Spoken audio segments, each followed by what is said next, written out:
Al mencionar la mafia italiana, a muchos les viene inmediatamente a la mente la legendaria Cosa Nostra siciliana o la Camorra napolitana, cuyas actividades son bien conocidas por numerosas películas y literatura. Sin embargo, en Italia existe otro grupo criminal mucho menos conocido por el público en general, pero no menos poderoso. La 'Ndrangheta calabresa. Según la opinión de muchos expertos de las fuerzas del orden, hoy en día, la mafia calabresa se considera una de las organizaciones criminales más grandes, peligrosas y crueles del mundo. En enero de 2021, en la ciudad sureña italiana de Lamezia Terme, comenzó el mayor juicio contra la mafia de la última década. El alcance de las autoridades italianas es impresionante. Más de 300 acusados, más de 400 cargos y más de 600 abogados. Los fiscales federales planean enviar a la mayoría de los acusados a prisión por muchos años. Los expertos suponen que el proceso en sí podría durar hasta un año, y luego las sentencias probablemente serán apeladas por los abogados en instancias judiciales superiores. Pero este evento tiene un gran significado simbólico. En primer lugar, el Estado demuestra el poder de la justicia contra los clanes mafiosos. Y en segundo lugar, revela al mundo los secretos de la organización mafiosa más poderosa de Europa. Hasta la fecha. La estructura e historia de la 'Ndrangheta es en muchos aspectos similar a la de las organizaciones criminales sicilianas y napolitanas. Pero los bandidos calabreses han logrado mantener un velo de misterio mucho mayor gracias a la estricta omertà, el código de silencio y la complicidad mutua. En unas pocas décadas, una banda inicialmente pequeña se convirtió en la organización mafiosa más influyente del mundo, dejando atrás a serios competidores, como la Cosa Nostra y la Camorra.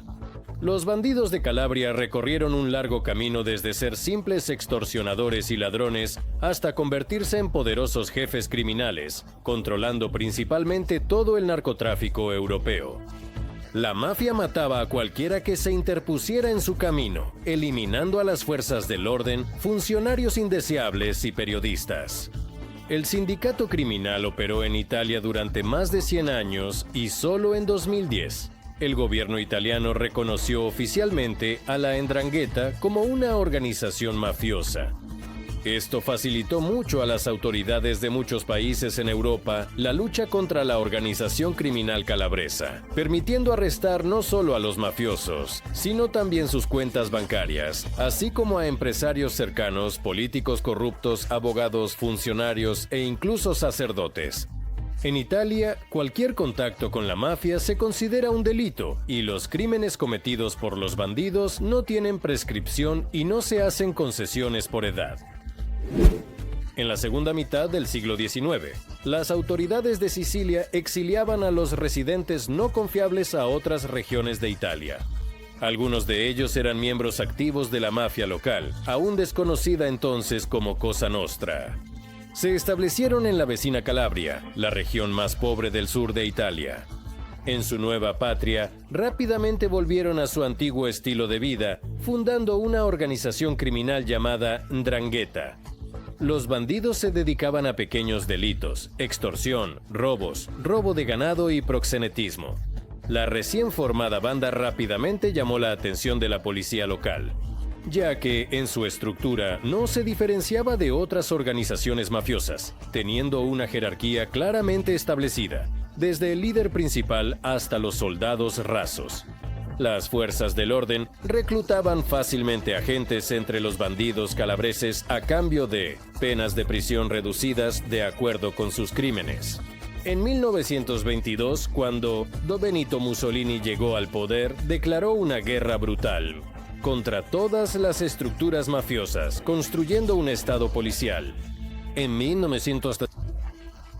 los años 1930, varias decenas de jefes calabreses fueron encarcelados, y los bandidos que permanecieron en libertad comprendieron que su principal problema era la estructura jerárquica de la pirámide, por lo cual los líderes de todos los clanes mafiosos siempre estaban a la vista y eran bien conocidos por las autoridades.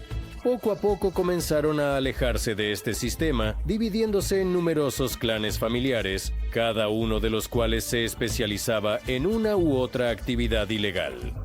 Todos los líderes de los clanes eran iguales entre sí y muchos incluso se emparentaron cazando a sus hijos. Después de esta, por así decirlo, reestructuración, a la policía le resultó mucho más difícil reclutar informantes o infiltrar a sus agentes en la mafia calabresa. A mediados del siglo XX, en la 'Ndrangheta se consolidó completamente el sistema de clanes familiares. Los jefes de familia se dedicaban a su antiguo oficio criminal, que les proporcionaba un ingreso estable pero pequeño, mientras que la generación joven quería más dinero y desarrollarse. Desde principios de los años 50, comenzaron a especializarse en el secuestro de empresarios y miembros de sus familias con el fin de obtener un rescate. El secuestro comenzó a generar mucho más dinero, ya que muchas víctimas tenían miedo de denunciar a la policía. Las familias de los secuestrados preferían no arriesgar la vida de sus seres queridos y pagaban el rescate. Los bandidos se aficionaron tanto que en las décadas de los 70 y 80 incluso comenzaron a tomar como rehenes a los hijos de grandes empresarios y personas famosas. Por ejemplo, en 1973, la mafia calabresa secuestró en Roma al nieto de 16 años del magnate petrolero estadounidense Paul Getty, quien en ese momento era considerado el hombre más rico del mundo. El multimillonario, conocido por su tacañería, se negó a pagar $17 millones, después de lo cual, lamentablemente, los bandidos le cortaron una oreja al adolescente y se la enviaron a su abuelo. Finalmente, los secuestradores redujeron la suma a 3 millones y Paul Getty finalmente destinó fondos para el rescate de su nieto.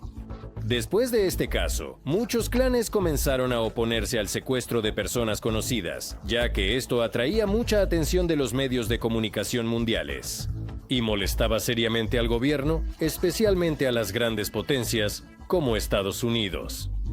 Algunos clanes comenzaron a temer y pensaban, como se dice, no despiertes al lobo si está dormido.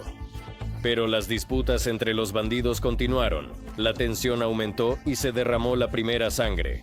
Comenzó una guerra interna en la que murieron más de 230 personas. Finalmente, ganaron los clanes que estaban en contra de los secuestros y determinaron la política criminal de la 'Ndrangheta para el futuro. Década. A mediados de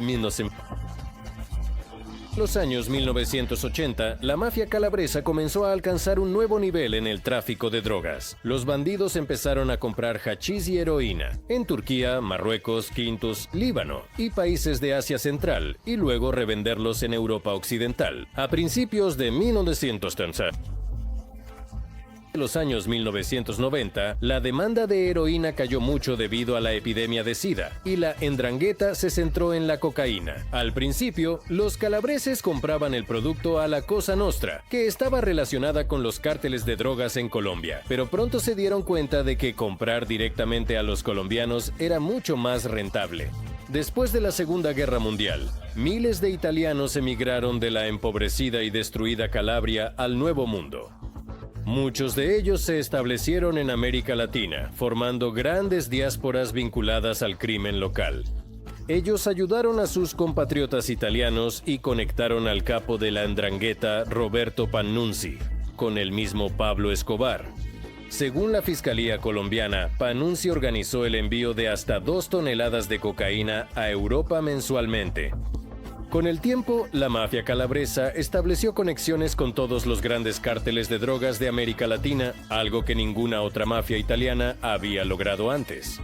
En 2018, CNN publicó un artículo que, según datos de la policía de 4 países europeos, el 80% de los envíos de cocaína a Europa están controlados por los calabreses.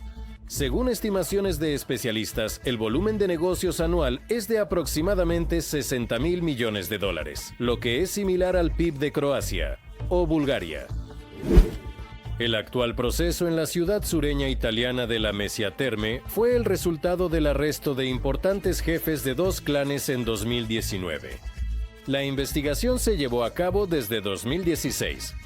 El fiscal principal de Catanzaro, Nicola Gratteri, un conocido luchador contra la 'ndrangheta, decidió ampliar seriamente el número de acusados, entre los cuales ahora no solo se encuentran los propios mafiosos, acusados de asesinatos, extorsión y otros delitos graves, sino también empresarios, políticos, funcionarios y profesionales.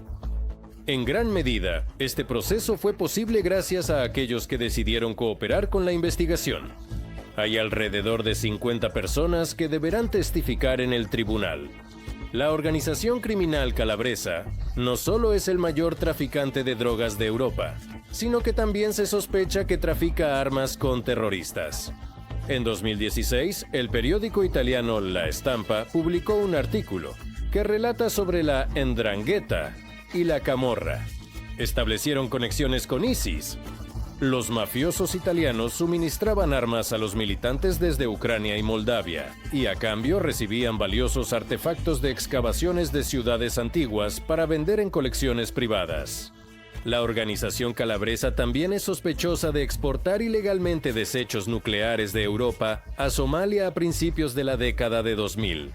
Y se rumorea que en 1997 posiblemente estuvo involucrada en el asesinato del famoso diseñador Gianni Versace, quien era originario de Calabria.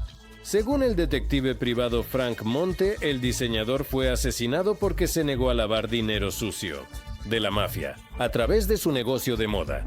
El asesinato fue organizado de tal manera que la sospecha recayera sobre un asesino en serie, cuyo suicidio fue posteriormente simulado.